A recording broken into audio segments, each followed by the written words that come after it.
अशोक जैन रुठियाई से पूछते हैं, जगत पूज के चरणों में कोटिशा नमन। गुरुदेव, कृत्रिम और एवं अकृत्रिम चैत्यालय के संबंध में बताएं कि क्या सिर्फ ये नंदीश्वर द्वीप के चैत्यालय ही अकृत्रिम कहलाते हैं कि इसके अलावा अन्य भी चैत्यालय जो अकृत्रिम कहलाते हैं?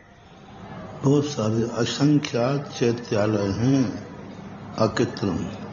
जितने आकाश में तारे दिख रहे हैं उन हर तारे में एक चैत्यालय है। भवनवासियों में जमीन के अंदर 7,72,00,000 कुछ ऐसे चैत्यालय भवनवासियों के हैं। व्यंतरों के चैत्यालय हैं और वैमानिक देवों के तो जितने विमान हैं सब में चैत्यालय। 458 जो हैं ये मध्य लोक के चैत्यालय कहे गए हैं।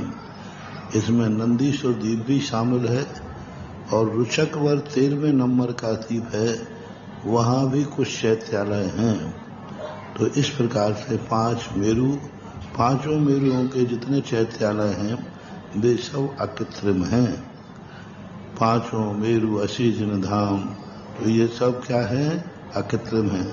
20 गजदंतों के अकृत्रिम हैं। कुछ कनकगिरी और ईशुगिरी आदि पर भी हैं। तो ऐसे 458 तो ये मुख्य रूप से पंचायती हैं। ये 458 का अर्थ किसी व्यक्ति विशेष के नहीं है, ये सार्वजनिक रूप से माने गए हैं 400। और शेष जो हैं वो व्यक्तिगत हैं। वैमानिकों में जितने भी चैत्यालय हैं वे सब व्यक्तिगत हैं, उसी विमान के संबंध लोगों के हैं। जनरल लोगों का वहां प्रवेश नहीं होता है यदि वहां के देव नहीं चाहें तो। यदि वो चाहते हैं तो जा सकते हैं।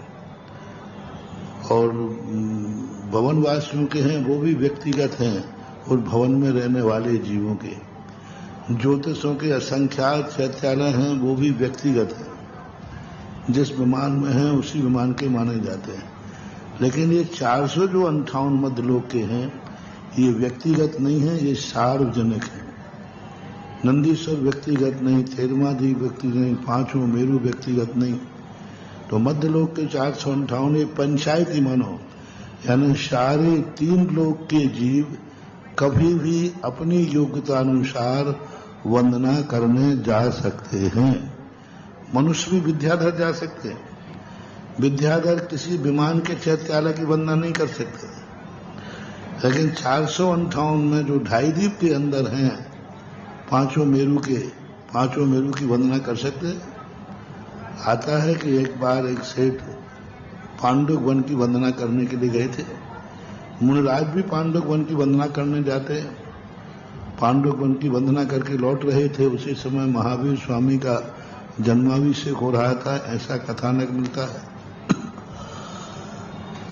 तो इस प्रकार की व्यवस्था मानना चाहिए। बहुत ज्यादा है, असंख्यात। अभिषेक जैन सहारनपुर से पूछते हैं,